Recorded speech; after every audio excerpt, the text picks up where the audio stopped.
Artinya ikhtiar itu prasyarat. Dan jangan sampai kita memberhalakan ikhtiar. Jadi jangan sampai memberhalakan ikhtiar. Tapi ikhtiar itu adalah bagian dari upaya kita untuk memastikan bagaimana usaha-usaha dan cita-cita kita bisa tercapai. Oleh karena itu jangan kikir bekerja keras. Nikmatilah tantangan. Karena di sanalah orang hebat, orang kuat, orang tangguh dibesarkan. Kapal yang berlabuh di pelabuhan itu aman. Tapi bukan itulah tujuannya dibuatnya kapal. Lalu yang kedua, saya ingin berbagi cerita tentang seorang ibu. Ibu ini usianya 46 tahun. Beliau mohon izin sama suami sama anaknya mau kuliah lagi. Di usia 46 tahun, bukan mau mengambil S2, S3. Tidak, ibu ini mau ambil D1 ilmu tafsir. Ditanya sama anaknya, sama suaminya, "Ini mami ini sudah tua mau apa kuliah lagi?" Apa jawaban ibu ini? Beliau mengatakan, "Mami mau mengerti arti bacaan sholat dan mau menyelamatkan anak-anaknya dari api neraka." Setiap anaknya ini berangkat ujian, ibu ini tanya, "Nak, nanti kau ujian jam berapa? Waktu kau ujian, mami di atas sajadah."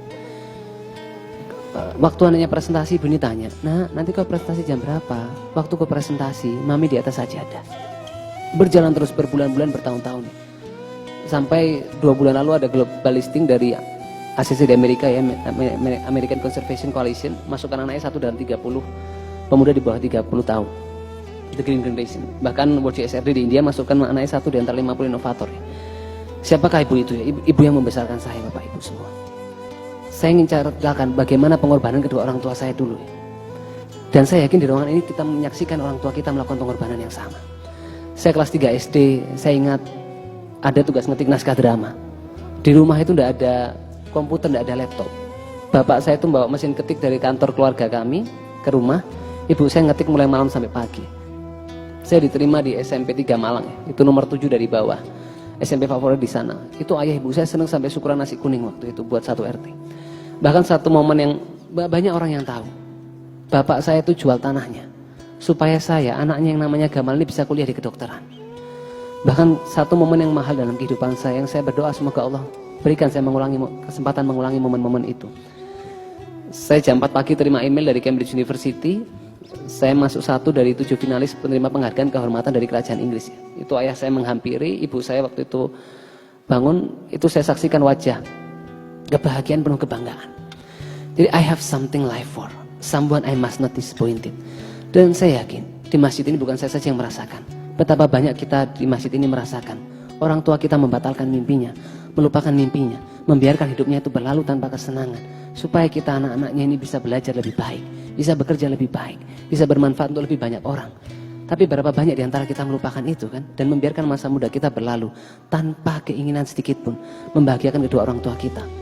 Apalagi kita yang muslim diajarkan 1 di antara 3 amal yang Allah cintai itu anak yang berbakti sama orang tua, dan 1 di antara 2 azab yang Allah percepat di dunia selain pemimpin yang zalim itu anak yang durhaka sama orang tuanya.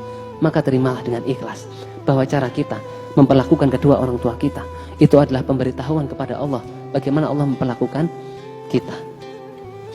Dan terakhir saya mau sedikit berbagi tentang sahabat saya, namanya Andrian Firdaus. Beliau aktivis, kebetulan kawan saya di Fakultas Kedokteran Universitas Brawijaya. Aktif di lembaga pers, aktif di lembaga kerohanian. Masya Allah sekali anaknya. 20 Januari ketika saya magang di rumah sakit, saya terima kabar bahwa sahabat saya ini meninggal karena kecelakaan dengan truk kontainer. Waktu malam hari saya kabarkan kepada teman-teman bahwa Andrian telah meninggal. Bapak Ibu tahu apa yang mereka tanyakan? "Gamal, ini Andrian yang sering azan di musola itu kah? Gamal, ini Andrian yang suara koriknya itu bagus kah? Gamal, ini Andrian yang suara tilawahnya itu bagus kah?" Jadi sahabat saya ini dikenal dengan kepandaiannya melantunkan ayat suci Al-Quran dan hobinya mengumandangkan azan. Kepintaran, kekayaan, jabatan, popularitas, keindahan paras, itu semuanya akan kita tinggalkan kan?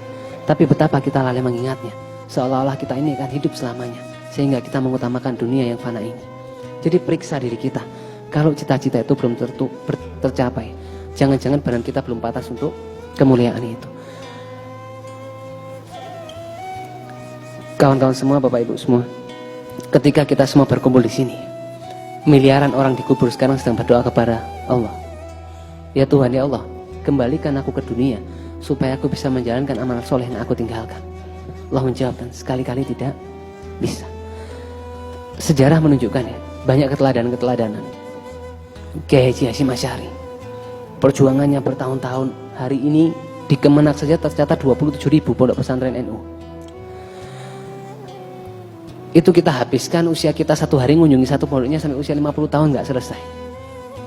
106 tahun yang lalu, Kiai Haji Ahmad Dahlan keluar rumah, menawarkan perabot rumahnya dijual untuk gaji guru-guru yang mengajar di sekolah Muhammadiyah.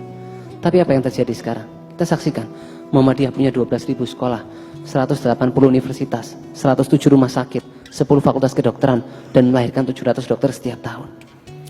Jadi sebetulnya upaya-upaya kita hari ini, itu adalah usaha-usaha kita untuk memastikan amal-amal kita melampaui usia kita. Yakinlah ya, kalau kita sempurnakan niat, Allah itu akan sempurnakan pertolongannya. Dan kalau akhirat yang kita tuju, maka dunia akan datang dalam keadaan tunduk.